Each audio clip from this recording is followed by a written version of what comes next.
Well, welcome back to another story. This is Mr. T, and welcome to Story Time with Mr. T. Today's story is Not Your Typical Dragon by Dan Barrell.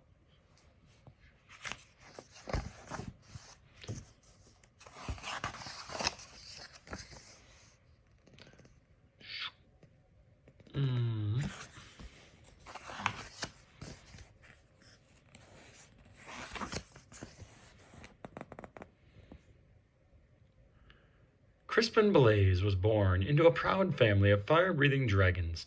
Every blaze breathes fire, explained his father. I breathe fire, your mother breathes fire. Tomorrow, when you turn 7, you'll breathe fire too.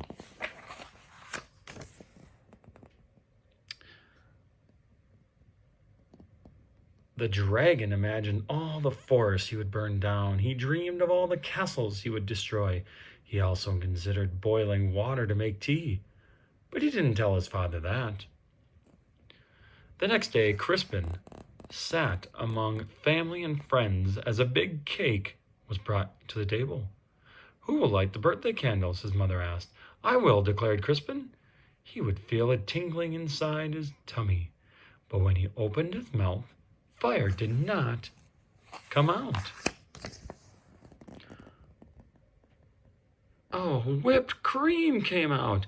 Crispin, shouted his father, dragons breathe fire. What will the neighbors think? Worried his mother.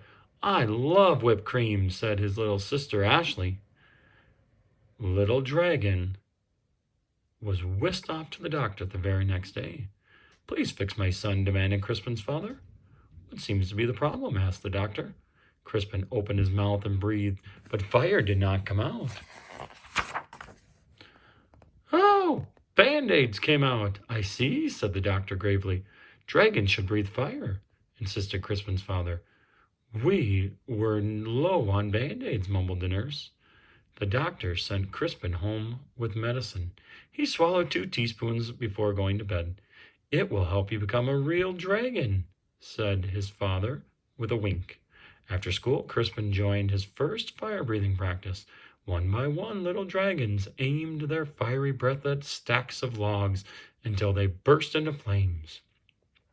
Crispin stepped up confidently. He could feel the medicine bubbling in his belly. But when he opened his mouth, fire did not come out.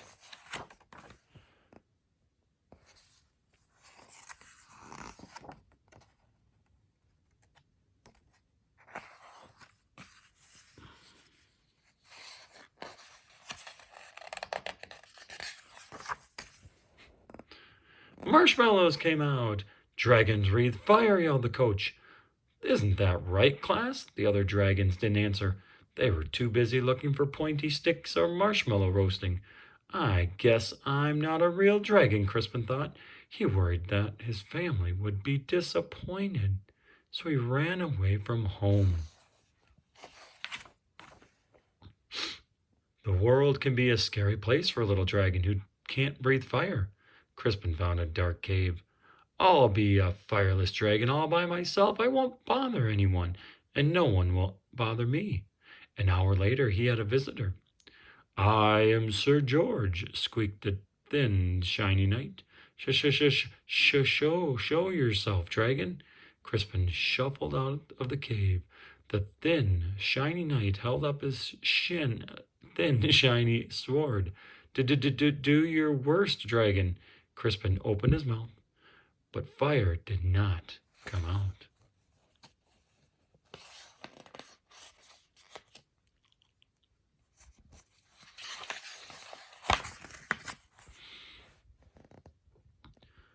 Soap bubbles came out. Don't you breathe fire, dragon? Crispin shook his head. I can't. Sir George moaned. Oh, but my father insists that I fight a fire-breathing dragon. It even says here in my book that your typical dragon breathes fire.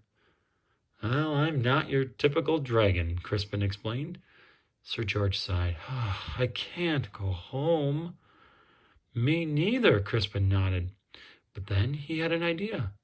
Maybe your book could tell us what to do.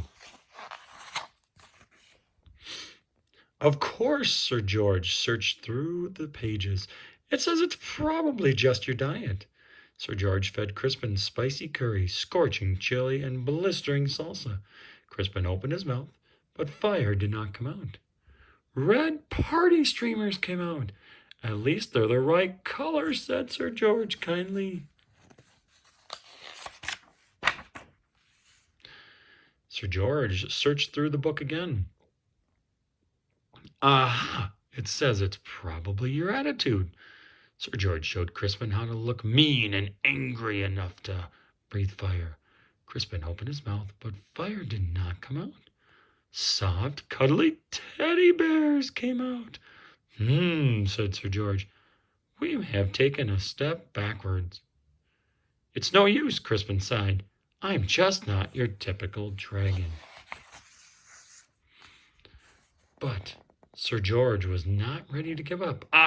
The book says you're too stressed. Sir George made Crispin close his eyes while he described a quiet, relaxing day at the ocean. Do you feel calm? Now imagine 100 shiny knights attacking you. Crispin opened his mouth. Fire did not come out. Beach balls came out.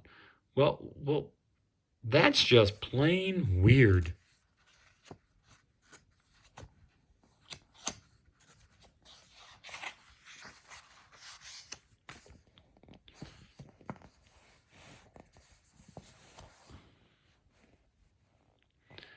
Secretly, Sir George was glad that Crispin couldn't breathe fire. He liked the dragon and didn't want to fight him.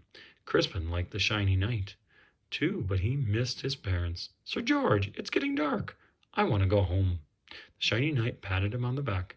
Don't worry, little dragon. I will take you. Crispin's parents were relieved when he arrived home safely. Sir George was about to say goodbye when they heard a shout. There you are, boy. Why on earth are you playing with a fire-breathing dragon? He's my friend, Father, whispered Sir George. And besides, he doesn't breathe fire.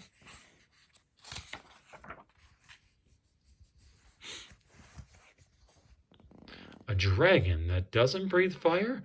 That's the silliest thing I've ever heard. The shiny man laughed.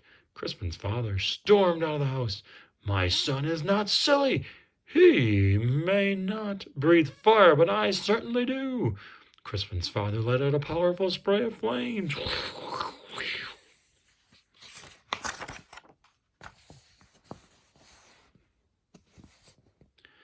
Do your worst, dragon, declared the shiny man. But then the flames scorched the lawn. That's enough, honey, said Crispin's mother. The flames singed the fence. You've made your point, dear. Now stop showing off, she scolded. Then the flames ignited the roof. Crispin's father panicked. I can't stop breathing fire. You'll burn our house down, cried his mother. You'll burn down the whole neighborhood.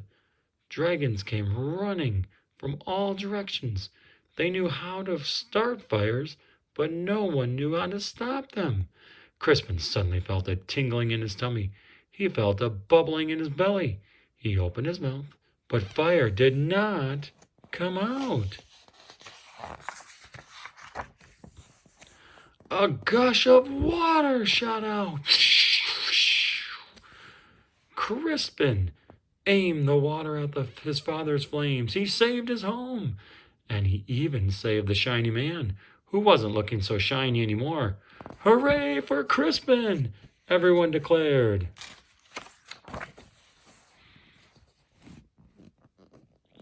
On Crispin's next birthday, there was a big party. Family and friends came from all over the land. Sir George and his family came too. Lots of dragons were dancing. Crispin stood with his mouth wide open. Fire still did not come out. Music came out instead. Your son, said an old uncle to Crispin's father. He's not your typical dragon, is he?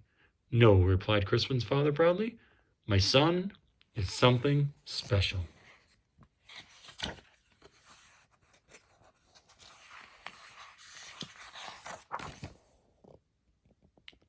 And then he jumped up and danced to Crispin's music too. The end. Thank you for listening and watching Not Your Typical Dragon. You've been listening to Story Time with Mr. T. Have a nice day.